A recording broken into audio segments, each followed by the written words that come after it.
Hey guys, Emma here. I am setting a timer for myself for 1 hour to try and get as many plants put in the ground as possible because we are going on a trip for my friend Hannah's wedding this weekend to Arizona. And I need to get a bunch of the plants in the ground so they are not just sitting in bins slash cardboard boxes all throughout my garage. The reason I have so many plants to transplant is because we had a beautiful yellow cedar hand-milled fence installed. So I'm going to show you that right now. This fence was built by a local contractor by the name of Forrest. He is clearly incredibly talented. He has a mill and he milled all of this yellow cedar. I have been admiring Forrest's fence building work for many years.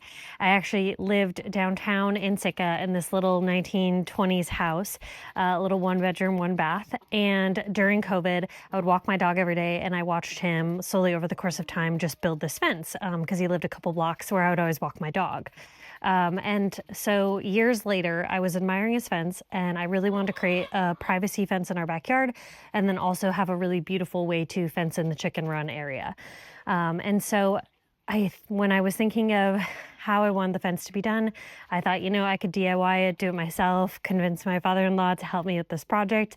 But then one day I just got the inspiration to swing by Forrest's house and I knocked on his door and I said, "Hey, my name is Emma. I really love your fence. I watched you build it. I was wondering if you would make me one." He's like, "Well, I don't know, maybe." And he came over and looked at our property and looked at the dimensions and took some measurements and gave us a quote and agreed to do it. And I was so excited because I just think his fence is so beautiful. It's all local yellow cedar and it just ages to this beautiful gray and it just looks like it was meant to be there, It just feels so Sitka. So he came and built this fence. The back side is the privacy fence. So this is a 7-foot tall privacy fence, all yellow cedar. And the boards are like actual 2x2s and 2x4s and 4x4s. So they're like true dimensions versus like when you buy it from the store, it's like 1 3/4, instead of a true 2x4. Sorry, it's so muddy in our chicken run right now. And then I wanted this back wall to be 3 foot to attach to the house. And then I wanted this little L-shaped piece to also be 3 foot. This is my main gate that I go in and out of the chicken run and to access the rabbit hutch basically every single day. And then he actually installed a gate on the back side so that I can access the chicken run from both ways. He also made this gate twice the width of the previous gate that I had, which allows me to actually bring a wheelbarrow in and out of the chicken run area, which is so nice for cleanup. Previously, before we had this fence installed though, I had this little garden bed. You can kind of see where the mud line starts. And it has just been downpouring the past few days. So we've got a lot of standing water. And so I need to basically remove all of this dirt and backfill it with gravel. I had a load of gravel delivered. All these rocks will also come away. And then this entire area up to the fence will be gravel. So there is no longer a little garden bed area. When he was installing that, he asked me to dig up some of the plants. And so I'll show you what I have right now. This is a red twig dogwood, which is absolutely stunning. It's only about a year old, and I would say it's probably 4 or 5 feet tall by 3 to 4 feet wide. Gorgeous, but needs to be transplanted. It's been sitting in that bucket. The other things that were in that garden bed is a lilac, which has tons of buds on it, so this definitely needs to be transplanted. This is a hydrangea, which I think is still alive, so hopeful about that. This is a rose of Sharon, I believe, and then I have a whole bunch of Aliums, a primrose, some other random stuff that I don't remember. I just kind of dug it up when I saw something green and threw it in our wheelbarrow, so all these need to be transplanted. And then also in the same weekend that I dug those up, a local gardener had a whole bunch of autumn Joy Sedum that he dug up because it had just gotten so big and he needed to get rid of it. So he gave me all of these autumn Joy Sedums. So those all need to be put into the ground as well. That is why I set a 1-hour timer for myself to see if I could get as much transplanting done as physically possible in 1 hour, because I really need all these things to be in the ground before we leave for our trip, because I don't think they'll make it just sitting in my garage or out in a bucket just getting dumped on by the rain. So First, I need to go around and just place them where I'm going to put them. And then once I get them placed, I'll just come around with a shovel and some Biotone Espoma starter fertilizer, and I will put them all into the ground and we'll just make this project happen.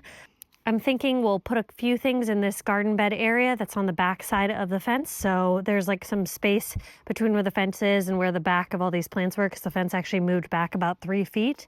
So that back area I have for some of the taller things. We've got this entire garden bed area, which I can plop in a few littler things here and there, maybe some of the Aliums. I also have this front garden bed, which hasn't been mulched yet, but will be mulched once I get the chipper out here. And then I was thinking that lilac maybe would go on this back wall, because I'd like to, on the edge of the other side of this middle garden bed area, I would like to create kind of a plant privacy screen between ours and our neighbor's house. So I was thinking maybe some of the bigger stuff I could put on that back side. That being said, let's just get to work. I'm gonna take the wheelbarrow out first, put these things in the spots that I'm going to transplant them. I don't know where I'm gonna put all those autumn Joy Sedums. Maybe in multiple different flower beds, I don't know. We're just gonna make this happen. Hope you enjoy.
Okay, just in the nick of time. I think I did actually get it done in just under an hour. But I wanted to show you guys what I finished planting right before it starts to downpour on us. So over here I got the hydrangea, the lilac, and the rose of Sharon, kind of in a little trio here, just starting to build like a privacy fence along this back part of our little side garden bed area. Not much to see in that part of our yard right now, but one day it'll be nice, like the rest of our garden beds. And to be fair, most of our garden beds look kind of bad right now anyway, because of the fact that it's just spring and everything looks kind of brown and sad and mossy.